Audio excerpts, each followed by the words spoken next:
Have you ever felt like you're losing your mind?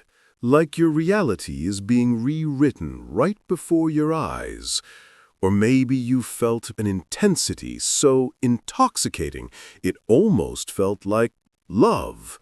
But then it shattered, leaving you confused, blamed, or simply ignored.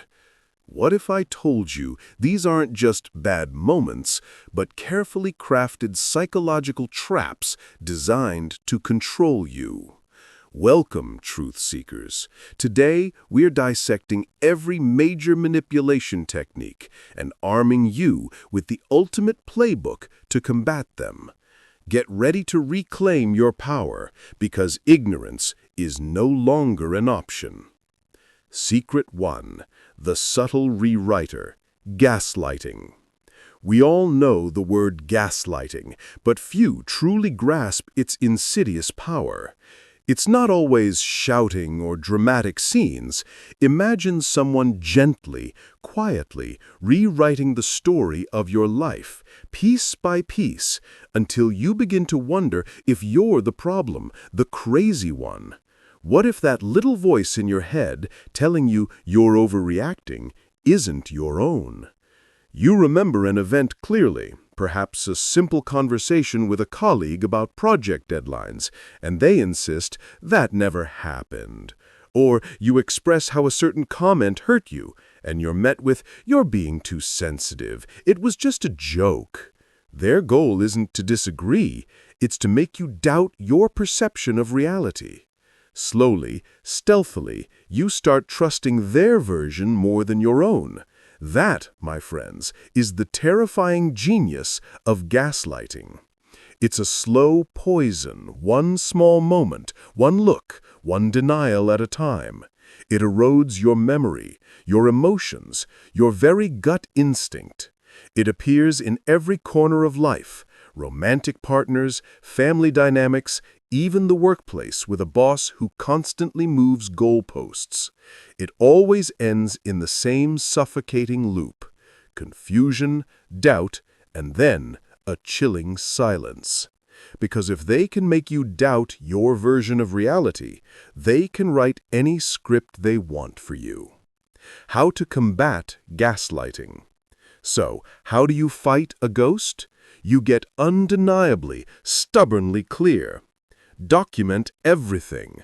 Write things down. Journal. Send yourself emails. Take notes. SunD said X on Tuesday. Your pen is your sword against their rewritten history. Trust your gut and feelings. How something made you feel is valid, even if someone tries to invalidate it. Your emotions are not up for debate. You don't need their permission to believe your own experience. Stop explaining. Once you realize someone is actively pretending not to understand, stop wasting your breath. That's when you take your power back. Ends/close. Trying to logically explain your feelings to a gaslighter is like trying to teach a cat to fetch. Cute idea, but you'll just end up with a confused stare and possibly a scratched hand. Save your energy. Secret 2. The glittering cage. Love bombing. Ever been swept off your feet so fast it felt like a hurricane of adoration? Like you suddenly became the sun, moon, and stars in someone's universe? What if that overwhelming love was actually the most dangerous bait? Love bombing isn't affection, it's intensity. You're showered with compliments, constant texts, late-night calls, extravagant gifts. They talk about forever on the second date. It's overwhelming, intoxicating, and moves at warp speed. It doesn't feel like getting to know someone. It feels like getting swept away in a luxury yacht directly towards an uncharted island. Who doesn't want to be adored? But here's the grim truth. Love bombing isn't about you. It's about creating an emotional high, an addiction that makes it impossible to walk away from later. Because once you're hooked on that dizzying high, they change. The adoration vanishes. They pull back, go cold. You're left wondering what you did to make it stop. You desperately try to win back that perfect version of them that never existed in the first place. That version, my friends, was merely the bait. This is emotional control, expertly disguised as romance. It's prevalent in toxic relationships, narcissistic dynamics, even professional settings. How to combat love bombing. You put on the brakes, hard. Slow down. Real connection takes time, space, and honesty. If it feels too good to be true, it probably has an expiration date, often right after they've reeled you in. Ask questions and observe patterns. Look at their actions, not just their promises. Do they talk about a future, but avoid current commitments? Trust your gut. Again, if someone tries to build something serious before trust even has time to form, it's not love. It's a performance. And you don't owe anyone an encore. If they're talking about your future together, wedding colors, and naming your imaginary children on the third date, it's not true love. It's a red flag, waving so hard it might become an actual flag. Slow down. Secret 3. The invisible handcuffs. Guilt tripping. This isn't someone yelling or demanding. It's far more insidious. It's the silent sigh, the lingering pause, the quiet little, well, after everything I've done for you. What if your kindness is being weaponized against you, disguised as a debt? Guilt tripping doesn't accuse directly.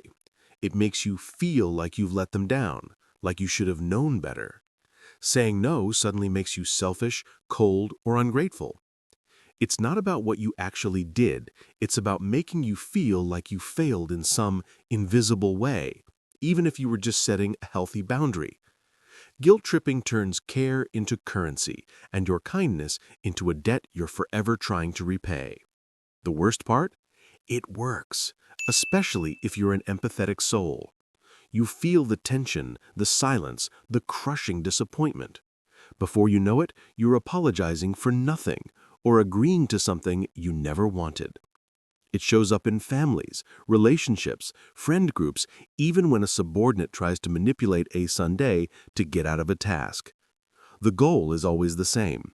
If I can't make you say yes, I'll make you feel bad for saying no.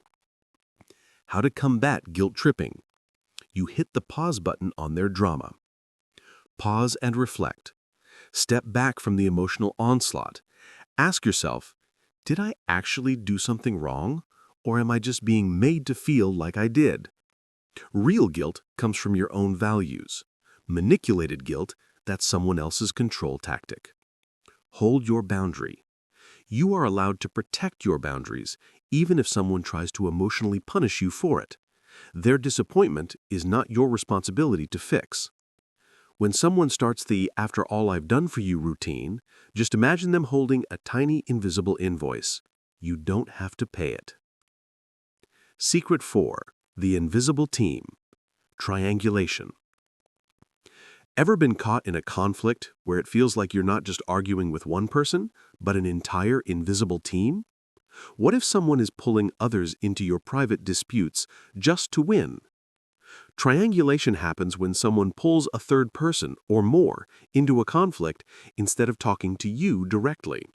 It creates a social triangle. It doesn't feel like an argument. It feels like a side conversation you were never invited to. Suddenly, you're hearing things like, "Well, a Sunday's friend agrees with me," or "Everyone thinks you're overreacting." That's not communication. That's psychological warfare. You're not just dealing with one person, you're up against a narrative. Your voice feels smaller. You start wondering if you're the one being difficult.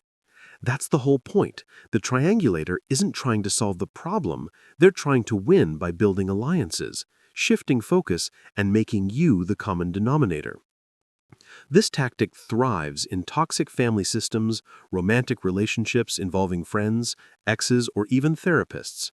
It's exhausting because you're not just dealing with the actual issue, you're defending yourself against an entire fabricated storyline.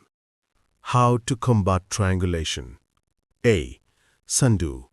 You collapse the triangle. Go direct. Say this clearly and calmly.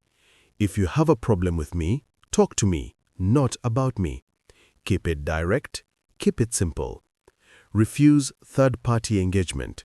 You don't need to defend yourself to a third party you never even spoke to. Your conversation is your conversation. Step out. If someone refuses to meet you in direct communication, you are allowed to step out of that toxic triangle completely. When they say, everyone agrees with me, just nod and think, oh, the invisible counsel has spoken. Then politely disengage. Secret 5. The false savior, White Knight. On the surface, the White Knight looks like a hero. They swoop in with answers, concern, and solutions you didn't ask for. It feels like they truly understand. What if their help is just a setup for their own power play? In toxic dynamics, the White Knight doesn't just help with problems. They often create the problems themselves just so they can be the one to fix them. They stir up conflict, subtly chip away at your confidence, then comfort you when you fall apart.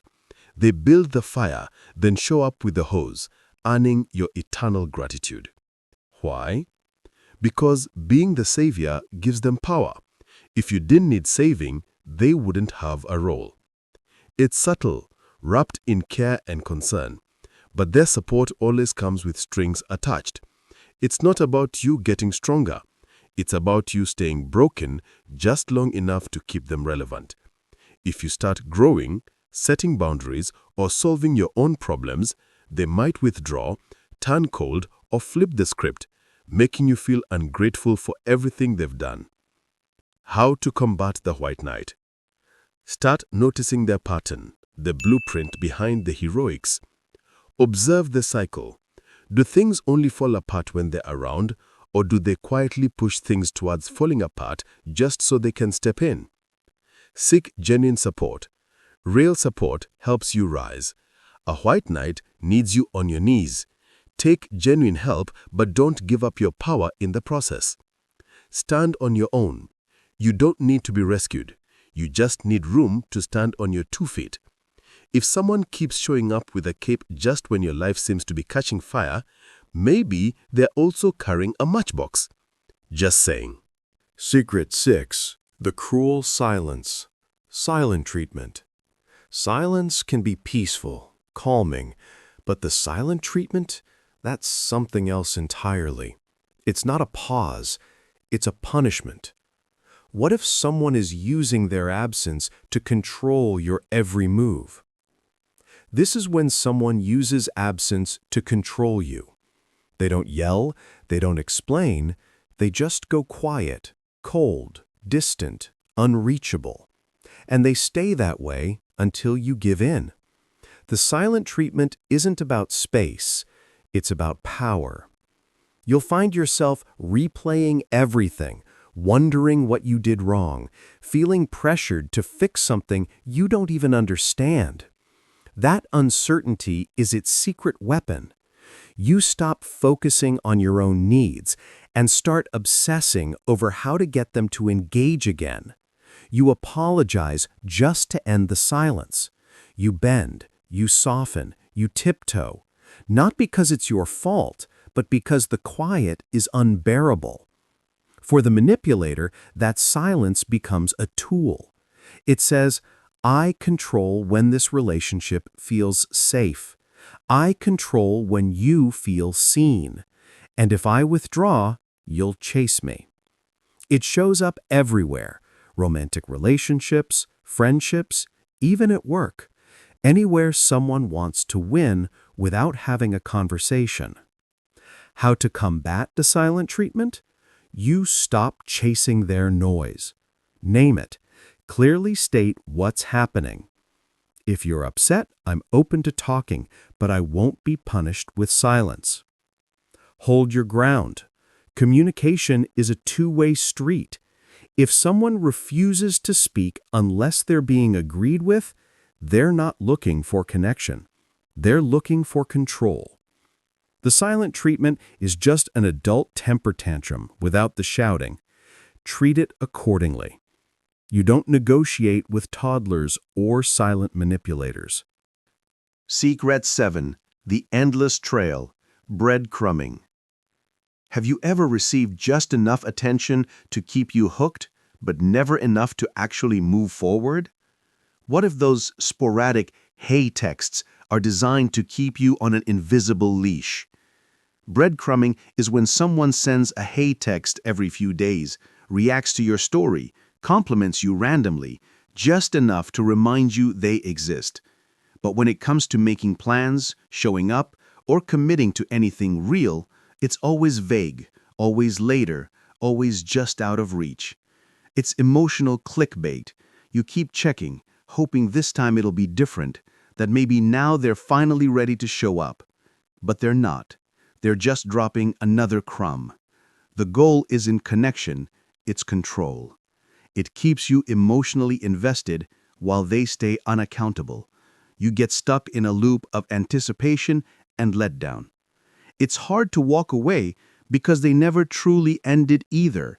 They don't reject you, they just stall you. That uncertainty keeps you hoping, waiting, checking your phone at 2 a.m. Breadcrumbing happens in dating, friendships, even professional relationships. It's not always malicious, sometimes it's insecurity, but the result is the same. You're left in limbo while they hold all the power. How to combat breadcrumbing? You stop chasing the trail. Set your standards. If someone's interest only shows up in flashes, if they always leave you guessing, you don't need to decode it. You just need to decide it's not enough. Demand consistency. Consistency speaks louder than charm. You deserve more than crumbs from someone's emotional table. If they're only giving you breadcrumbs, it's time to find a full bakery. You're not a pigeon. Secret 8. The ultimate blame game. The Darvo method. This is one of the most disorienting manipulation tactics out there. And once you know what it is, you'll start seeing it everywhere. What if someone can flip the entire script, making Darvo stands for deny, attack, and reverse victim and offender. It's a psychological sleight of hand, a way for someone to flip the entire script the moment you try to hold them accountable. Here's the play-by-play. You bring up something that hurt you, calmly, respectfully. Step 1. Deny. That never happened. You're making things up, or you're being way too dramatic. Step 2. Attack. They go after your tone, your timing, your past. Suddenly, it's not about what they did, it's about how you brought it up. Step 3. Reverse victim and offender. This is the flip. They make themselves the victim. I'm the one being attacked. I can't do anything right. They act like your honesty is cruelty, and now you're the one explaining yourself. That's Darvo. It's not just emotional manipulation, it's narrative control. It turns any conversation about harm into a performance where the person being called out gets to play the hero, the martyr, or the victim. And if you're on the receiving end, it can leave you confused, ashamed, even guilty for speaking up. You start defending your tone instead of your truth. How to combat Darvo? First, don't take the bait. Return to your point. If the conversation suddenly becomes all about their pain, their suffering, their offense, pause. Return to your point. Stick to the facts. Say, I'm willing to talk about this issue, but if the original issue keeps getting buried, stay clear. Darvo works when it causes confusion. It fails when you stay clear. Accountability isn't an attack, and truth isn't cruelty.